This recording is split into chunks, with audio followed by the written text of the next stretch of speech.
बात करते हैं उत्तर प्रदेश की बस किस कदर गिरी नेपाल में नदी में।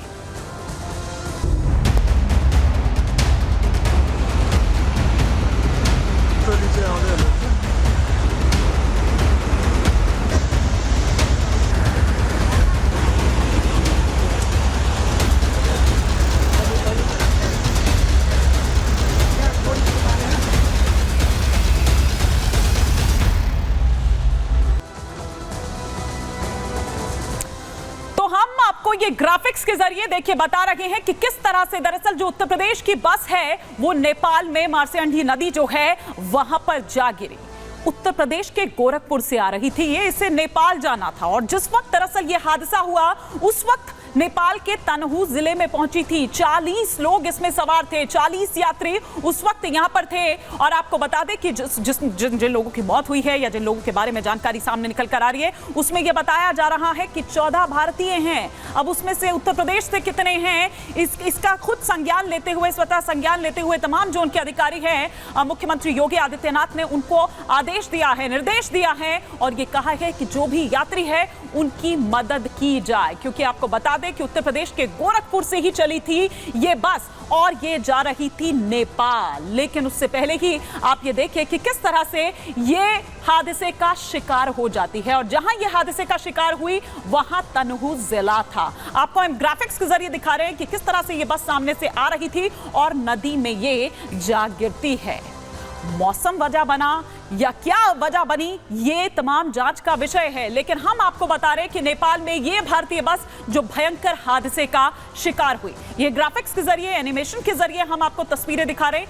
यूपी नंबर की ये बस जो नेपाल की नदी में गिरी, ये यूपी नंबर की बस थी और यूपी नंबर की बस नेपाल में नदी में गिरती है। इस बात की जानकारी जैसे ही लगती है तो उत्तर प्रदेश के मुख्यमंत्री एक्टिव हो जाते हैं। इस हादसे में 14 भारतीय यात्रियों की दर्दनाक मौत हो गई है।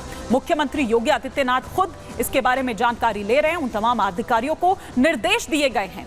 इसके अलावा आपको बता दें कि 16 भारतीय ऐसे हैं जिनका रेस्क्यू किया गया है, जिनको इस नदी में से निकाल लिया गया है। तो कई लोग अभी ऐसे भी हैं जिनकी तलाश जारी है। उत्तर प्रदेश नंबर की यह बस थी, यूपी नंबर प्लेट जो हम बात कर रहे हैं, उसमें 40 भारतीय सवार थे। इन 40 भारतीयों में से 14 लोगों की बताया जा रहा है कि मौत हो गई है और कई लोग ऐसे जिनको रेस्क्यू कर लिया गया है। हादसे का शिकार बस का नंबर हम आपको यहां बता दें, यूपी 53FT7623 जो इसकी नंबर प्लेट है। ये यूपी नंबर की बस जो हादसे का शिकार हुई। खराब मौसम की वजह से भी, इससे पहले जुलाई महीने में भी हमने देखा कि किस तरह से 2 बार इसी तरह से जो बस हैं वो हादसे का शिकार हुई और नदी में जा गिरी।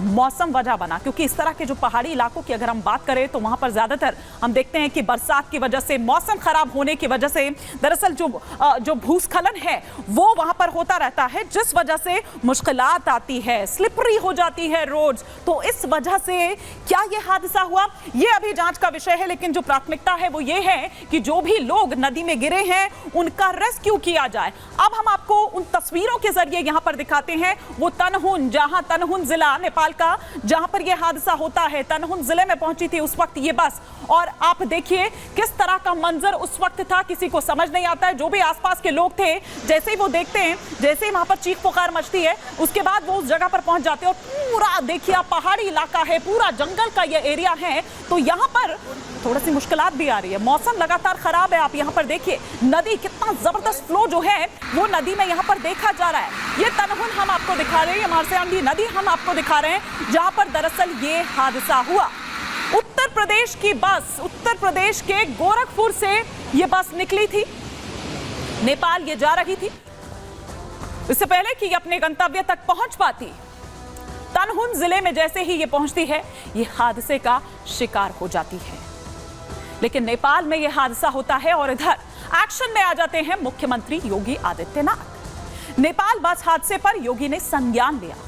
योगी सरकार ने सीधा नेपाल से संपर्क साधा। उत्तर प्रदेश राहत आयुक्त ने नेपाल के जो भी तमाम अधिकारी हैं उनसे बात की और लगातार उनसे बात वो कर रहे हैं, उनकी जानकारी ले रहे हैं।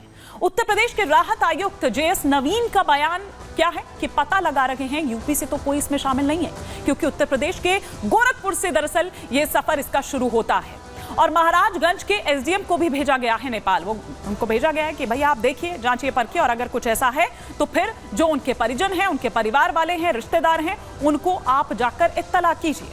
महाराजगंज के सीईओ भी नेपाल भेजे गए हैं। काठमांडू ये बस जा रही थी, उत्तर प्रदेश की बस, लेकिन नदी में जा गिरती है। नेपाल के तनहुन जिले में भयंकर हादसा ये होता है और इस हादसे में 14 भारतीय यात्रियों की मौत हो जाती है।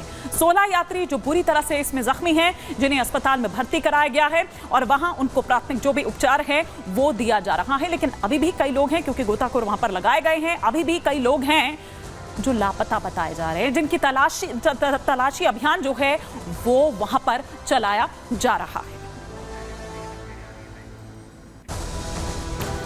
और इस वक्त ये सीधी तस्वीरें हम आपको यूक्रेन से दिखा रहे हैं, जहां पर राष्ट्रपति वोलोदिमिर ज़ेलेंस्की को आप यहां पर देख पा रहे हैं।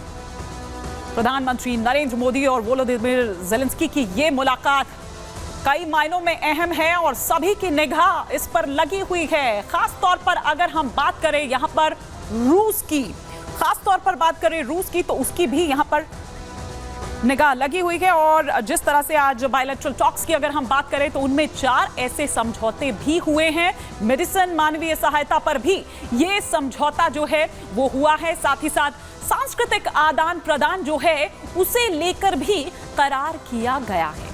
लेकिन प्रधानमंत्री नरेंद्र मोदी जब वहां पर हैं, और इससे पहले भी देखिए ये पहली बार है जब ऐसे युद्ध क्षेत्र में कोई भारतीय प्रधानमंत्री हो, और सोवियत संघ से जब अलग हुआ और यूक्रेन जब यहां बना तो उसके बाद ये कोई पहला भारतीय प्रधानमंत्री है। 30 से 31 साल बाद, मतलब आप ये लगाइए, जब अलग हुआ यूएसएसआर से, तो ये पहली भारतीय प्रधानमंत्री की कोई यात्रा है। लेकिन संदेश प्रधानमंत्री नरेंद्र मोदी जब युद्ध क्षेत्र में हैं, इससे पहले भी कई मौकों पर, कई मंचों से वो ये कह चुके हैं कि युद्ध किसी के लिए भी फायदेमंद नहीं होता है, किसी के भी हित में नहीं होता है। तो जब ऐसे समय में कि जब रूस और यूक्रेन का युद्ध चरम पर हो और दोनों ही एग्रेसिव मोड में नजर आ रहे हों, जब तो ऐसे में ये जो दौरा है प्रधानमंत्री नरेंद्र मोदी का, जो शांति का संदेश यहां पर देते हैं, कितना असर वोलोदिमिर ज़ेलेंस्की पर पड़ता है, क्योंकि वोलोदिमिर ज़ेलेंस्की जो हैं, क्या वो ये बात मानते हैं या फिर अमेरिका की बात मानते हैं, ये यहां पर देखने वाली बात होगी। तो ये तस्वीरें हम आपको दिखा रहे हैं और काफी गर्मजोशी से स्वागत किया गया वहां पर प्रधानमंत्री नरेंद्र मोदी का। लेकिन वापस लौटते हैं, हम बात यहां पर कर रहे थे नेपाल की, कि किस तरह से नेपाल में उत्तर प्रदेश की जो बस है, वो नंबर प्लेट भी हमने आपको दिखाई और वो लगातार आपके टेलीविजन स्क्रीन पर भी आ रहा है। वो ग्राफिक्स की किस तरह से, एनिमेशन के जरिए, इन ग्राफिक्स के जरिए हम आपको दिखा रहे हैं कि किस तरह से वो हादसा पेश आया, किस तरह से ये जो बस है वो नदी में जा गिरती है। अभी भी कई लोगों की तलाश जारी है, गोताखोर वहां पर लगे हुए हैं। क्या इसके पीछे की वजह रही, एक रिपोर्ट के जरिए हम आपको बताते हैं।